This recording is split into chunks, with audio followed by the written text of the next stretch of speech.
Welcome back to the Man That Can project. This podcast shares stories and experiences from men on how to create self-awareness and improve self-identification and just their overall quality of life. There are too many men out there struggling, so let's help each other become the man that can. So let's talk fitness and discipline and what I truly believe it can teach every single one of us to incorporate into all aspects of our life, right? Every single week, I'm fortunate enough to get to speak to men from all over the world, which is something I'm super passionate about and super grateful to have the opportunity to do.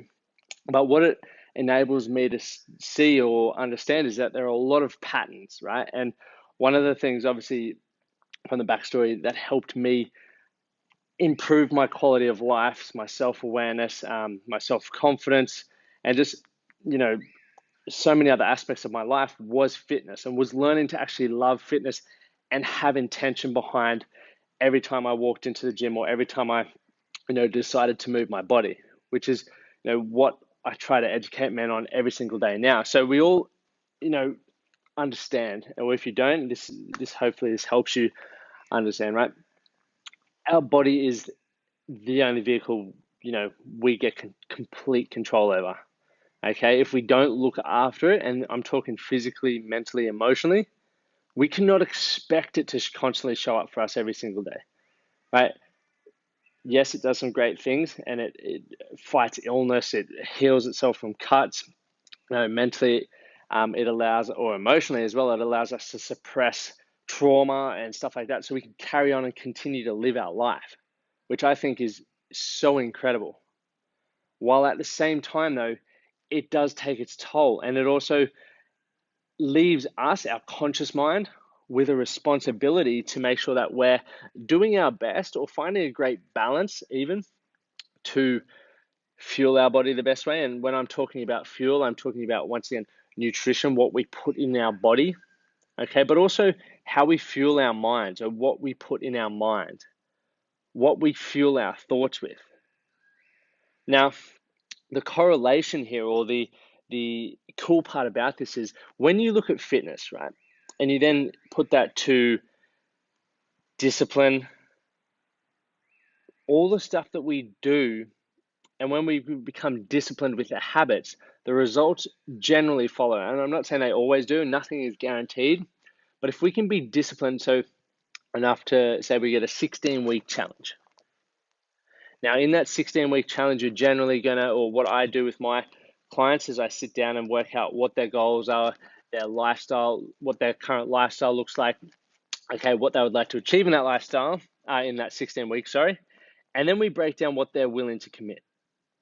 And obviously, most people say, I want to go hard for this. It's, 5 days a week. I want to do fasting, or I want to do this, I want to do this, I want to do this. And I go, okay, that's cool. And your motivation's high right now, but,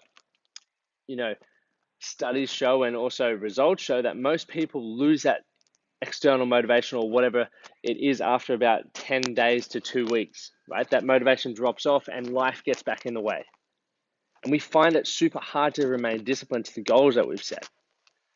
So one of the most powerful things you can do from the start is to set something up that's realistic to your lifestyle when you're unmotivated, and then you can build onto that. You can educate yourself, you can start showing yourself results, even though, yes, they're going to be slower because you're not going as hard, okay?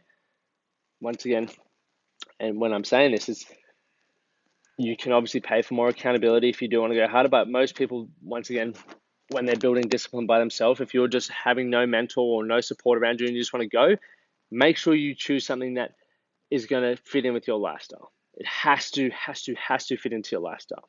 Now, what you can learn through this whole process, obviously, as obstacles arise, as challenges come up, it might be, someone might say, okay, I'm not drinking for the 16 weeks, or I'm cutting back to no alcohol during the week.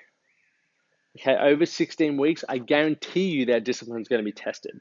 There's going to come a time where someone says, hey, let's go out for a beer tonight, or there's an engagement party, or, some kind of event which challenges you, because you're like, I actually wouldn't mind a beer now. I've earned it. I've been disciplined this long. And that's when your discipline becomes questionable. Now, you can then and what I love to bring awareness to with a lot of my clients is that same scenario you could put into any other aspect of your life, whether it's saving, right? People, when they're saying, okay, I'm going to save for a trip to New York, I guarantee you, whether, say, let's say it's a 16-week saving plan, there's going to be times where you're tested to spend money, or, you want to go on a quick weekend away, or, all these things that you didn't plan for. Okay. And it's going to throw your plans out, and it's going to really test your discipline. Let's talk about now happiness or relationships. There's going to be times in a relationship where you need to do some work, or there's going to be conversations that test your discipline, or moments that test your discipline. And it's then up to you to then understand how that's all going to feel. And I think fitness, for me personally, fitness is such an incredible place to learn these things when you bring the awareness to it. Because for myself, I've only really started using fitness to learn a lot of these lessons. And obviously, it's not a direct representation of a life's lesson you could experience, but it fucking gives you a few not roadmap. Well, it does kind of give you a roadmap of how it feels, what an obstacle looks like, how to start learning to problem solve. Okay, because you don't just walk into the gym and say, right, I'm going to deadlift today, I'm going to pick up 160 kilos. No, you got to first of all, well, whether you're up to deadlifting or not, you might have to do some mobility work to be able to actually get into the position properly. You might have to then do some regressions, okay? Start with some movements to build up to that. And then you've got to start building from, less than body weight, and then build up to body weight, and then build up above body weight. Okay, so there's a process and progress with all of that. And during that, it's not just guaranteed to say, right, here's a roadmap to deadlifting 160 kilos. There could be obstacles, injuries, setbacks. Your focus, your training might change. All these things throw up and throw challenges at you, which there you have to start thinking for yourself and not going, oh, what would this person do? Which definitely ask yourself those questions. But at the same time, what do you really want to do? How is it going to benefit you and your goals? What can you learn from that experience that is going to benefit you and your goals? Right? How is being disciplined and sticking to the original plan and not getting distracted by the shiny objects that you think may move you to your goals faster? How are they going to benefit your goals? Right? Because remember, when you're looking for a shortcut, you're also taking away that whole experience on how to actually earn it in the first place. Right? Discipline is such an incredible skill to learn. And yes, there's always going to be temptations and things that challenge it. And I'm not saying you're going to be perfect at it for the rest of your life, because I'm 100% not disciplined in all aspects of my life. But I know when I want to be and when I don't want to be. Okay, depending upon what my goals are and what's my focus.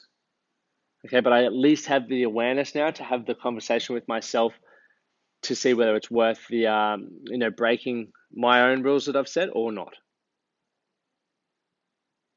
So my question, or not even a question, what I want you to start thinking about now, if you're being active at the moment, do you take intention into the gym? Do you have intention with your goals that you've set for yourself? And what can be the intention of every movement or every exercise that you're doing? What do you want to learn from it? And how can going through the process of getting stronger, getting fitter, getting faster, rehabbing yourself from injury, what can you learn from that then you can share that experience across all aspects of your life, that knowledge? Okay, I want you to start thinking about that. And for those who aren't exercising, okay, well, first of all, I'd love you to check in with yourself and see how you feel. How's your energy? How's your movement? Do you feel comfortable with your shirt off? Start thinking about all these things, because once again, when I said fitness helped me learn a lot of skills, but it also helped me improve my self-awareness, my self-confidence, was because my body became fitter and faster and stronger, and I felt so much more comfortable in my own skin. So if you're not exercising, start thinking about, hey, maybe even just moving for 15 minutes a day can start help me feeling a little bit better. I can start releasing a few more endorphins, right? I might start, stop puffing when I walk up a flight of stairs, right? Start moving in that direction, that positive direction. And then you can look back and go, hey, I've actually achieved something that I, maybe didn't focus on, but also didn't think was possible for me, because I've seen it time and time again. People walk into the gym and they may be overweight, they may not have muscle, they may have never been in there before, and they may even get a program. But when I have a conversation with them, or anyone may have a conversation with them, and you ask them the question and look them in the eyes and say, do you believe you can achieve your goal? More often than not, they'll say yeah, but you can just tell by the look in their eyes that they don't believe they can achieve it.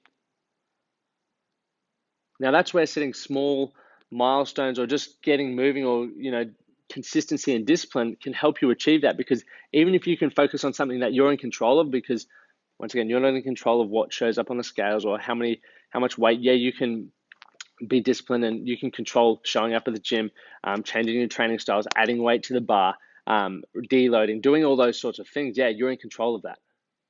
So maybe start setting goals or missions based around stuff that you're in complete control of, because that's then going to allow you to build confidence and create consistency because you're seeing progress. Now, I know that was a little bit of a tangent around fitness and discipline, but that's why I'm so passionate about that. Everyone that I work with has some kind of fitness regime. And it doesn't have to be in the gym. It can be body weight stuff. It can be playing tennis. It doesn't matter. It's movement. It's fitness. But as long as it's designed in a way that's going to help them improve their quality of life, and all of our quality of life is unique, right? Our goals are different. Our lifestyles are different. As long as it aligns with that, then that's cool for me, because all of those aspects you're going to learn. You're going to grow. You're going to build confidence and self-awareness. So I hope you guys have found that helpful. And if you have, definitely shoot me a DM or screenshot this episode on Instagram, tag me, and also write a few of your takeaways. I'd love to hear what you're taking away from these episodes. Thank you guys for tuning in, and we'll see you on the next episode. Thank you for listening to the Man That Can Project podcast.